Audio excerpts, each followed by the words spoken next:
Here are 7 devastating mistakes that I see franchisees making.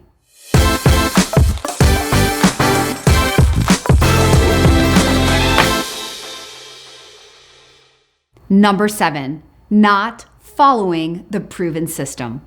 How funny is that? People say yes to a proven system and then go out and try to reinvent that system. Number 6, spending time talking about what is not going right instead of what is going right. By the law of attraction, you will attract what you think and you talk about.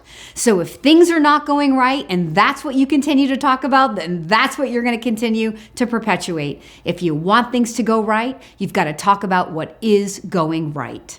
Number 5, investing in a hobby or a passion rather than a business that's going to drive their life personally, professionally, and financially to their goals. This is one of the biggest mistakes I see people making. They look at what their community needs. They think about what they're personally passionate about, knowing that passion is going to increase success in a franchise.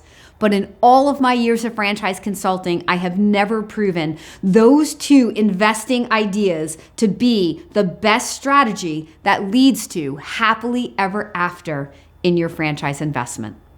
Number 4, giving up when it gets hard. Listen, owning a business is not going to be all a bed of roses.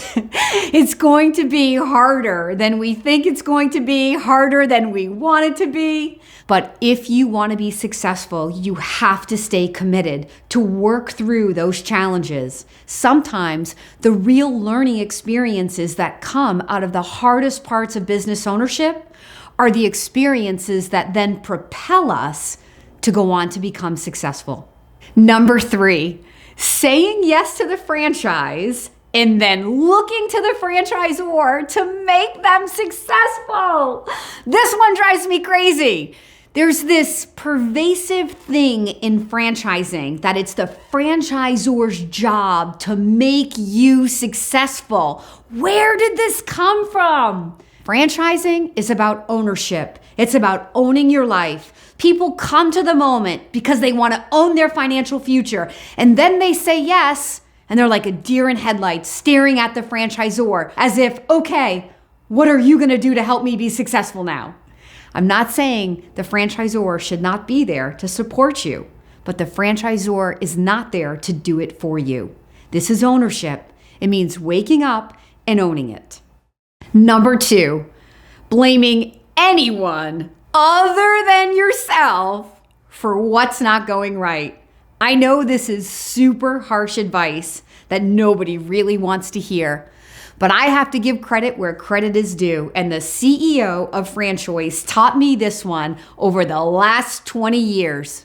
The world may change, but the world is not impacting my business. The number one thing that impacts my results are my thoughts, my feelings, and what I am doing every single day to drive my business forward. It's a tough lesson to learn.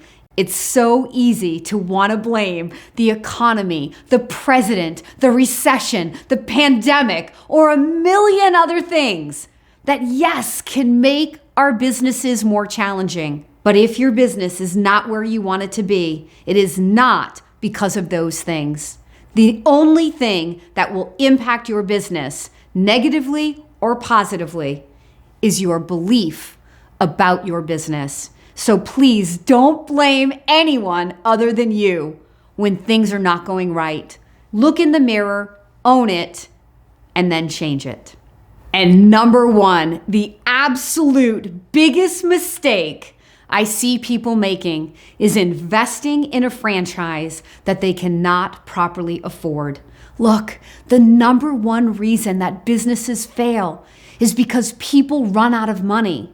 If you are struggling in your franchise business because you put everything you had into the startup of the business and left nothing, no cushion for working capital or things that could go wrong or things that may take longer than you anticipated, whose fault is it if you start to run out of money? Is it the franchisor's fault? No.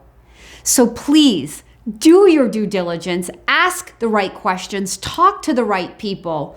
This mistake can 100% be avoided through proper due diligence. To avoid these 7 mistakes that many people make as they explore franchise opportunities and say yes to their business, please reach directly out to the Daily Coach. And if this video has inspired you, please don't forget to like, subscribe, ring that notification bell. And hey, how about this? If you know anybody who's in career transition or is thinking about exploring a business who you think might also be inspired by this video, please share it.